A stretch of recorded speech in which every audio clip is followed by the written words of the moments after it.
Class 10th का हिंदी गद्य का ये पहला चैप्टर है जो आचार्य रामचंद्र शुक्ल द्वारा लिखित है। तो इसका जो है संक्षिप्त लेखक का संक्षिप्त परिचय देखते हैं। वीडियो आपको हेल्पफुल लगता है तो इसको ज़्यादा से ज़्यादा शेयर जरूर करिए। चैनल को सब्सक्राइब करिए, वीडियो को लाइक करिए और ज़्यादा से ज़्यादा शेयर करिए। चलिए, लेखक का संक्षिप्त परिचय। और आपको इसी तरह ही लिखना है, वो भी बीचों बीच पेज पे लिखेंगे। लेखक का एक संक्षिप्त परिचय। जन्म 4 अक्टूबर 1884 को ईस्वी को। जन्म स्थान अगोना बस्ती उत्तर प्रदेश। पिता चंद्रपाली शुक्ल और मृत्यु 2 फरवरी 1941 को। शुक्ल युग के प्रवर्तक हैं और खड़ी बोली भाषा इनकी खड़ी बोली है। इनकी रचनाएं जो है वो ये बहुत ध्यान देने वाली हैं। चिंतामणि भाग 1 और भाग 2 विचार विधि, इतिहास में हिंदी साहित्य का इतिहास, आलोचना सूरदास, रश्मिमांसा त्रिवेणी। संपादन किसका किया? जय ग्रंथावली, सूर ग्रंथावली, भ्रमर गीत सार, हिंदी शब्द सागर, काशी नगरी प्राचीनी पत्रिका, आनंद कदम्बिनी का इन्होंने संपादन किया। अन्य क्या है इनकी? शुक्ल जी इन्हें कहानी 11 वर्ष का समय और काव्य कृति अभिमन्यु वध की भी रचना इन्होंने करी। तो ये इंपॉर्टेंट है रचनाएं। रचनाएं आपके उन्हीं लेखकों से पूछी जाएंगी जो आपके बुक में है ना। आगे देखिए ये इनका परिचय। और इन्होंने मित्रता नमक आपका पढ़ लिखा है तो इसको हम देखते हैं, पढ़ते हैं। जब कोई युवा पुरुष अपने घर से बाहर निकलकर बाहरी संसार में अपनी स्थिति जमाता है तो सबसे पहली कठिनता उसे मित्र चुनने की पड़ती है। यदि उसकी स्थिति बिल्कुल एकांत और निराली नहीं रहती तो उसे जान पहचान के लोग धड़ाधड़ बढ़ते जाते हैं और थोड़े ही दिनों में कुछ लोगों से उसका हेल मेल हो जाता है। यही हेल मेल बढ़ते बढ़ते मित्रता के रूप में परिणित हो जाता है। मित्रों के चुनाव में उपयुक्तता पर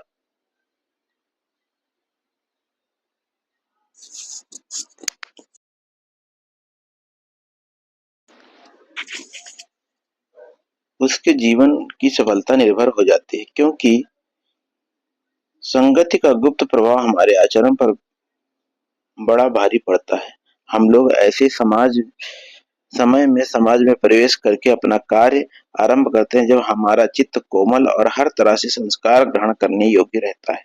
हमारे भाव परिमार्जित और हमारी प्रवृत्ति अपरिपक्व रहती है। यदि हम कच्ची मिट्टी की मूर्ति के समान रहते हैं, हम लोग कच्ची मिट्टी की मूर्ति के समान रहते हैं, जिसे जिस रूप में चाहा उस रूप में करे, चाहे राक्षस बनाए चाहे देवता। ऐसे लोगों के साथ साथ करना हमारे लिए बुरा है जो हमसे अधिक दृढ़ संकल्प के हैं, क्योंकि हम उनकी हर एक बात बिना विरोध के मान लेनी पड़ती है। पर ऐसे लोगों के साथ करना और भी बुरा है हम जो हमारी ही बात को ऊपर रखते हैं, क्योंकि ऐसी दशा में ना तो हमारे ऊपर कोई दबाव रहता है और ना ही कोई सहारा रहता है। दोनों अवस्थाओं में इस बात का भय रहता है कि उसका पता युवा पुरुष को प्राय बहुत कम रहता है। यदि विवेक से काम लिया जाए तो यह भय नहीं रहता, पर युवा पुरुष प्राय विवेक से कम काम लेते हैं। कैसे? आश्चर्य की बात है कि लोग एक घोड़े एक घोड़ा लेते हैं और उसे गुण दोष कितना परख कर लेते हैं, पर किसी भी मित्र, अब देखिए यहाँ पे ये इंपॉर्टेंट है, किसी भी मित्र को वो मित्र बनाने में उसके पूर्व आचरण और प्रगति आदि के कुछ भी विचार और अनुसंधान नहीं करते। वे उसमें सब बातें उसमें अच्छी अच्छी मानकर अपना पूरा विश्वास जमा देते हैं। हंसमुख चेहरा, यहाँ से देखिए, यहाँ से पूछा जाता है। हंसमुख चेहरा, बातचीत का ढंग, थोड़ी सी चतुराई या साहस, ये ही दो चार बातें किसी को देखकर लोग झटपट अपना बना लेते हैं। हम लोग यह नहीं सोचते कि मैत्री का उद्देश्य क्या तथा जीवन के व्यवहार में उसका कुछ मूल्य भी है। यह बात हमें नहीं सूझती कि यह एक ऐसा साधन है जिससे आत्म शिक्षा का कार्य बहुत सुगम हो जाता है। एक प्राचीन विद्वान का वचन है,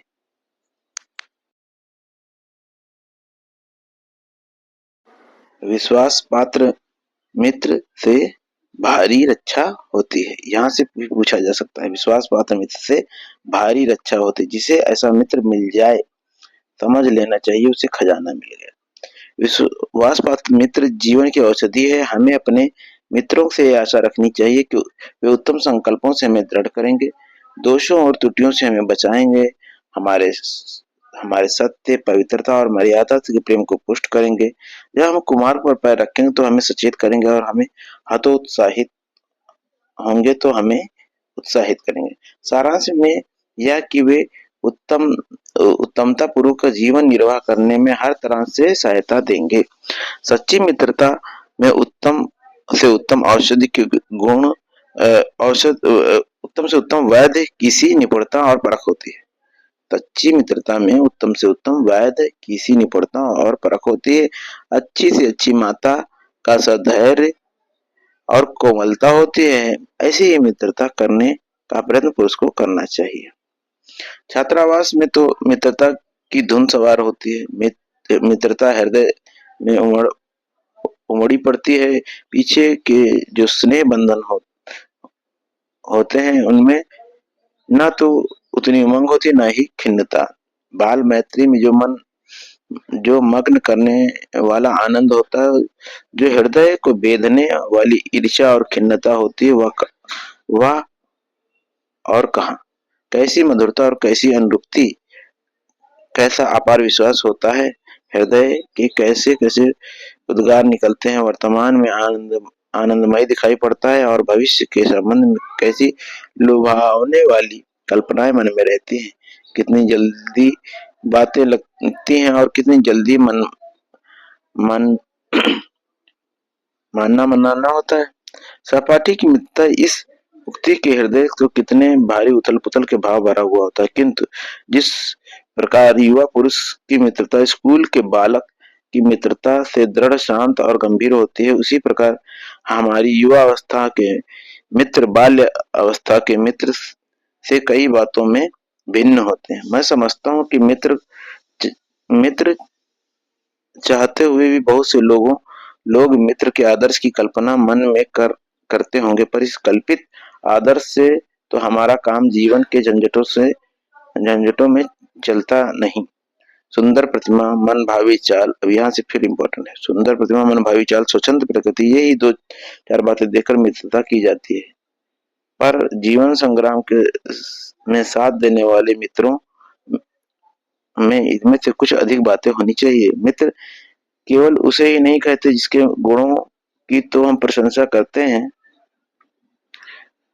पर जिससे हम स्नेह ना कर सकें, जिससे अपने छोटे छोटे काम तो हम निकालते जाएं, पर भीतर ही भीतर ग्रहण करते रहें। मित्र सच्चे पथ प्रदर्शक के समान होने चाहिए, जिस पर हमारा पूरा विश्वास रह सके। भाई के समान होना चाहिए, जिसे हम अपने प्रीति पात्र बना सके। हमारे मित्र के बीच सच्ची सहानुभूति होनी चाहिए, ऐसी सहानुभूति जिससे कि हम की लाभ हानि को दूसरा अपना लाभ हानि समझे। मित्रता के लिए यह आवश्यक नहीं कि दो मित्र एक ही प्रकार के कार्य करते हों या एक ही रुचि के हों। इसी प्रकार प्रकृति और आचरण की समानता भी आवश्यक और वांछनीय नहीं होती। दो भिन्न प्रकृति के मनुष्य में बराबर प्रीति और मित्रता रही है। राम धीर और शांत प्रकृति के थे, और लक्ष्मण उग्र और राम धीर और शांत प्रकृति के थे, और लक्ष्मण उग्र और उद्धत स्वभाव के थे। पर दोनों भाइयों में अत्यंत प्रगाढ़ प्रेम था। उदार और उच्चाश्रय कृष्ण और लोभी दुर्योधन के स्वभाव में कुछ विशेष समानता न थी, पर उन दोनों की मित्रता खूब निभी। यह कोई बात नहीं कि एक ही स्वभाव और रुचि के लोगों में ही मित्रता हो सकती है। समाज में विभिन्नता देखकर लोग एक दूसरे की ओर आकर्षित होते हैं। जो गुण हम में नहीं है, हम चाहते हैं कि कोई ऐसा मिल जाए जिसमें वो गुण हो। चिंतनशील मनुष्य प्रफुल्लित चित्त का साथ ढूंढता है, निर्बल बलि का, धीर उत्साही का। उच्च आकांक्षा वाला चंद्रगुप्त युक्ति और उपाय के लिए चाणक्य कम उताकता था। नीति विशारद अकबर मन बहलाने के लिए बीरबल की ओर देखता था। मित्र का कर्तव्य इस प्रकार बताया गया है। उच्च और महान कार्यों में इस प्रकार सहायता देना, मन बढ़ाना मन बढ़ाना और साहस दिलाना कि तुम अपनी निज की सामर्थ्य से बाहर काम कर आओ। यह कर्तव्य उसी से पूरा होगा जो दृढ़ चित्त और सत्य संकल्प का हो। इससे हमें ऐसे ही मित्रों की खोज में रहना चाहिए जिससे हमें अधिक आत्मबल हो, और हमें उसका पल्ला उसी तरह पकड़ना चाहिए जिस तरह सुग्रीव ने राम का पल्ला पकड़ा था। मित्र हो तो प्रतिष्ठित और शुद्ध हृदय के हों, मृदुल और पुरुषार्थी हों, शिष्ट और सत्यनिष्ठ हों, जिससे हम अपने अपने को उनके भरोसे छोड़ सकें और विश्वास कर सकें कि उनसे किस प्रकार का धोखा न हो। जो बात ऊपर मित्रों के संबंध में कही गई है वही जान पहचान वालों के संबंध में भी ठीक है। जान पहचान के लोग ऐसे हों जिनसे हम कुछ लाभ उठा सकते हो, हमारे जीवन को उत्तम और आनंदमय करने में कुछ सहायता दें, यद्यपि उतनी नहीं जितनी गहरे मित्र दे सकते हैं। मनुष्य का जीवन थोड़ा है और उसमें खोने के लिए समय नहीं। यदि का, खा और गा हमारे लिए कुछ नहीं कर सकते, ना कोई बुद्धिमानी या विनोद की बात कर सकते हैं और ना कोई अच्छी बात बतला सकते हैं, तो ना सहानुभूति द्वारा हमें धरास बांध सकते हैं और ना आनंद में सम्मिलित हो सकते हैं, ना हमें कर्तव्य का ध्यान दिला सकते हैं, तो ईश्वर हमें उनसे दूर ही रखे। हमें अपने चारों ओर जड़ मूर्ति सजाना नहीं है। आजकल जान पहचान बढ़ाना कोई बड़ी बात नहीं है। कोई भी युवा पुरुष ऐसे अनेक युवा पुरुषों के को पा सकता है जो उसके साथ थिएटर देखने जाएंगे, नाच रंग में जाएंगे, सैर सपाटे में जाएंगे, भोजन का निमंत्रण स्वीकार करेंगे। यदि ऐसे जान पहचान के लोगों से कुछ हानि न हो तो लाभ भी न होगा, पर यदि हानि होगी तो बहुत बड़ी भारी होगी। सोचो तुम्हारा जीवन कितना नष्ट होगा यदि ये जान पहचान के लोग उस उन मनचले युवकों में से निकले जिनकी संख्या दुर्भाग्यवश आजकल बहुत बढ़ रही है। यदि उन शहोदों में से निकले जो अमीरों की बुराइयों और मूर्खताओं की नकल किया करते हैं, दिन रात बनाओ सिगार में रहा करते हैं, महफिलों में ओ हो वाह वाह किया करते हैं, गलियों में ठट्ठा मारते हैं और सिगरेट का धुआं उड़ाते चलते हैं, ऐसे नवयुवकों से बढ़कर शून्य निसार और सोचनीय जीवन और किसका।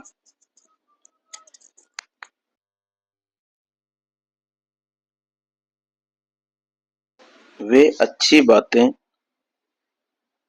के सच के सच्चे आनंद से कोसों दूर हैं। उनके लिए ना तो संसार में सुंदर और मनोहर उक्ति वाले कवि हुए और ना संसार में सुंदर आचरण वाले महात्मा हुए। उनके लिए ना तो बड़े बड़े वीर अद्भुत कर्म कर गए और ना बड़े बड़े ग्रंथकार ऐसे विचार छोड़ गए जिनसे मनुष्य जाति के हृदय में सात्विकता की उमंगें उठती रहे। उनके लिए फूल पत्तियों में कोई सौंदर्य नहीं, झरनों की कलकल में मधुर संगीत नहीं,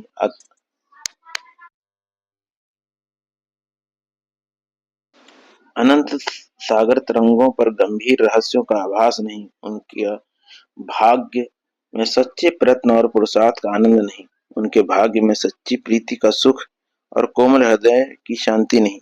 जिनकी आत्मा अपने इंद्रिय विषयों में ही लिप्त है और जिनका हृदय नीचासियों और कुत्सित विचारों से कलुषित है, ऐसे नशोन्मुख प्राणियों को दिन दिन अंधकार में पतित होते देख कौन न ऐसा होगा जो तरस खाएगा। उसे ऐसे प्राणियों का साथ न करना चाहिए, नहीं न करना चाहिए। मकदूनिया का बादशाह ड्रेमेटियस कभी कभी राज्य का सब काम छोड़कर अपने ही मेल के 10-5 साथियों को लेकर विषय वासना में लिप्त रहता था। एक बार बीमारी का बहाना करके किसी प्रकार वह अपने दिन काट रहा था।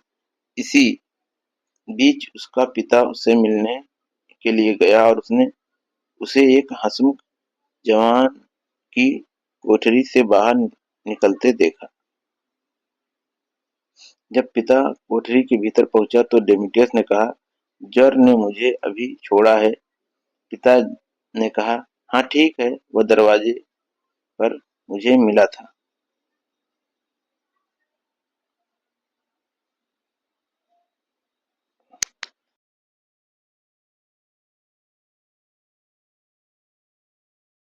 कुसंग का ज्वर सबसे भयानक होता है।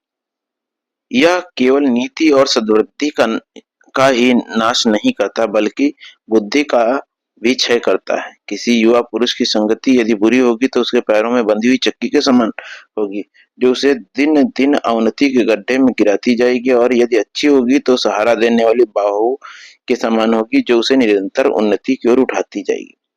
इंग्लैंड के एक विद्वान युवा अवस्था में राज दरबार, यहाँ से देखिए पूछा जाता है, ये इम्पोर्टेंट है, इम्पोर्टेंट। दरबार में इंग्लैंड के एक विद्वान को युवावस्था में राज दरबार में जगह नहीं मिली। इस पर जिंदगी भर वह अपने भाग्य को सराहता रहा। बहुत से लोग इसे अपना बड़ा दुर्भाग्य समझते हैं, पर वह अच्छी तरह जानता था कि वह बुरे लोगों की संगत में पड़ता और जो उसके लिए आध्यात्मिक उन्नति में बाधक होते। बहुत से लोग ऐसे हैं जो इनकी घड़ी भर के साथ से भी बुद्धि भ्रष्ट हो जाती है, उतने ही क्योंकि उतने ही बीच में ऐसी ऐसी बातें कही जाती हैं जो कानों में ना पड़नी चाहिए। चित्त पर ऐसे प्रभाव पड़ते हैं जिससे उनकी पवित्रता का नाश हो जाता है। बुराई अटल भाव धारण करके बैठती है। बुरी बातें हमारी धारणा में बहुत दिनों तक टिकती हैं और इस बात को प्रायः सभी लोग जानते हैं। पद्य और प्रौढ़ गीत इतनी जल्दी ध्यान पर चढ़ते हैं जितनी जल्दी कोई गंभीर या अच्छी बात नहीं। एक बार एक मित्र ने मुझसे कहा कि उसने लड़कपन में कहीं से एक बुरी कहावत सुन पाई थी, जिसका ध्यान वह लाख चेष्टा करता कि ना आए, पर बार बार आता था। जिन भावनाओं को हम दूर रखना चाहते हैं, जिन को हम याद करना नहीं चाहते, वे बार बार हृदय में उठती हैं और वेधती हैं। अतः तुम पूरी चौकसी रखो, ऐसे लोगों से कभी साथी न बनाओ जो अश्लील, अपवित्र और पूर्ण बातों में से तुम्हें हंसाना चाहें। सावधान रहो, ऐसा न हो कि पहले पल तुम इन बातों को बहुत सामान्य बात समझो और सोचो कि एक बार ऐसा हुआ फिर ऐसा न हो, अथवा तुम्हारे चरित्र बल का ऐसा प्रभाव पड़ेगा कि बातें बकने वाले आगे चलकर आप सुधर जाएंगे, अपने आप सुधर जाएंगे। नहीं, ऐसा नहीं है।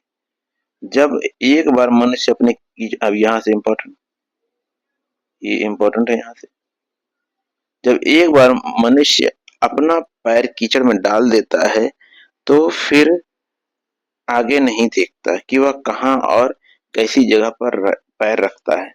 धीरे धीरे उन बुरी बातों में अभ्यस्त होते होते तुम्हारी घृणा कम हो जाएगी और पीछे तुम्हें उससे चिढ़ ना मालूम होगी, क्योंकि तुम यह सोचो सोचने लगोगे कि चिढ़ने की क्या बात ही क्या। तुम्हें विवेक कुंठित हो जाएगा और तुम्हें भले बुरे की पहचान ना रह जाएगी।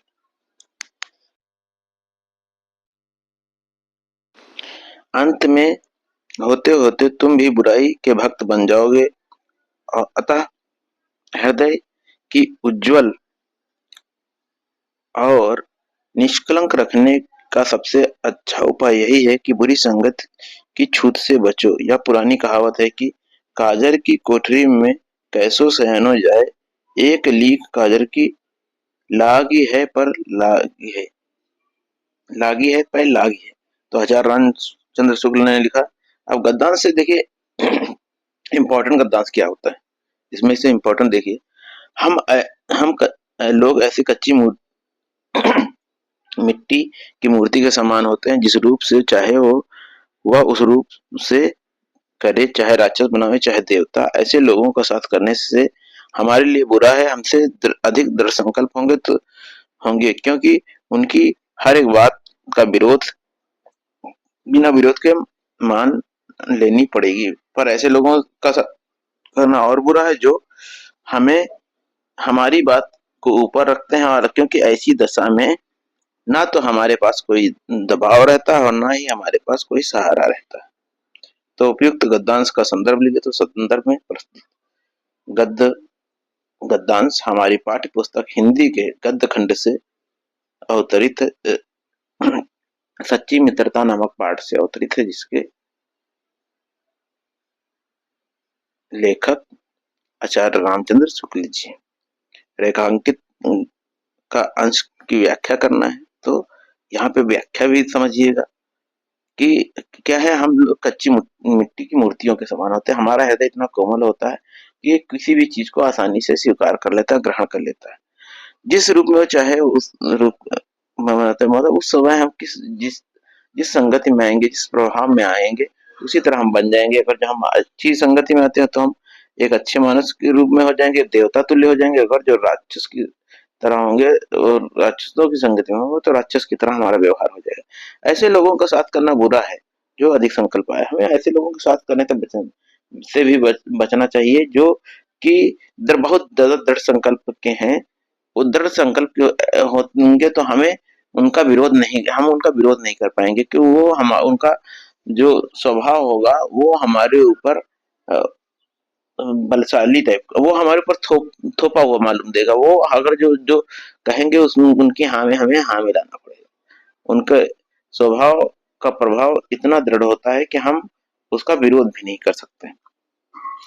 लेकिन ऐसे लोगों के साथ अब यहाँ तक ये रेखांकित की व्याख्या करना है, इसीलिए रेखांकित अंश की ही आप व्याख्या करेंगे, आगे नहीं करेंगे। ठीक है, तो ये यहाँ तक का रहेगा। फिर क्या हमें किन लोगों के साथ नहीं करना चाहिए? तो हमें ज्यादा दृढ़ संकल्प लोगों के साथ में न साथ करना चाहिए, और ना ही ये ऐसे लोगों के साथ करना चाहिए जो कि हमारी ही बातों को ऊपर रखे। अब देखिए दूसरा क्या है, विश्वास पात्र मित्र से बड़ी रक्षा होती है। जिसे ऐसा मित्र मिल जाए तो उसे खजाना मिल गया। विश्वास पात्र मित्र जीवन की औषधि। तो वही चीज संदर्भ आपसे पूछा जाए, गद्यांश का संदर्भ पूछा जाए, संदर्भ सेम रहेगा।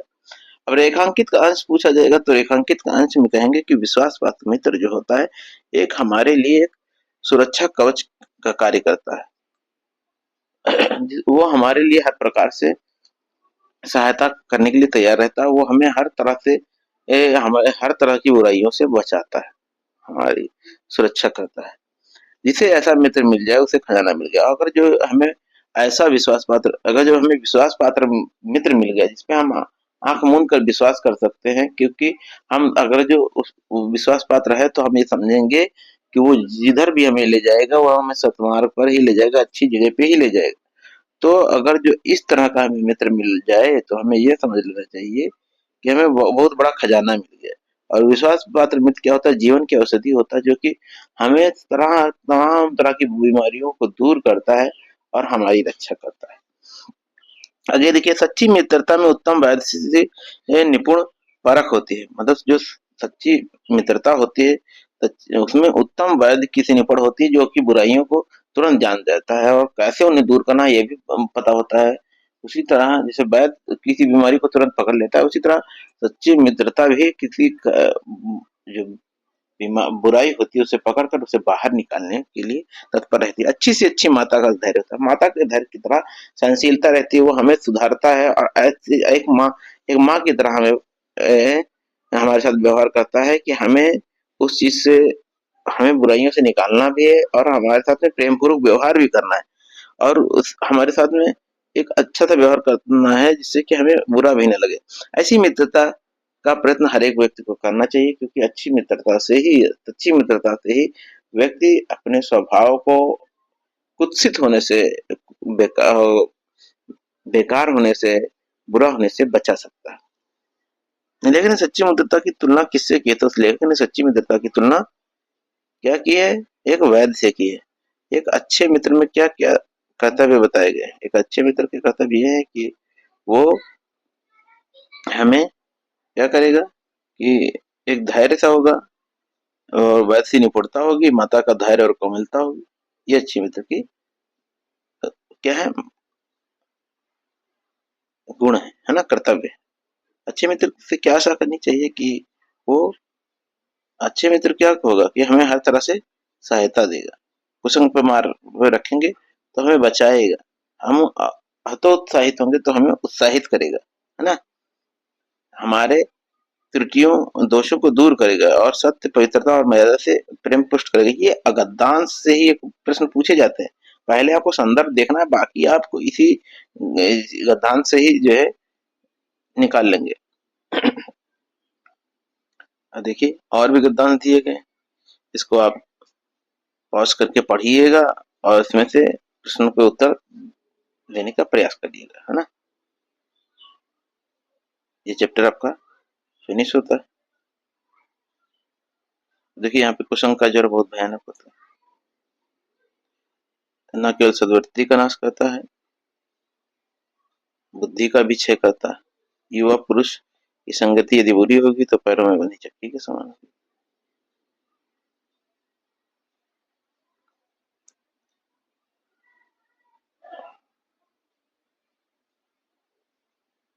चलिए ये चैप्टर कंप्लीट होता है, इसमें से पढ़ लीजिएगा, आपको रोक के इसको वीडियो को इसमें से सॉल्व करने का प्रयास करिएगा, ठीक है।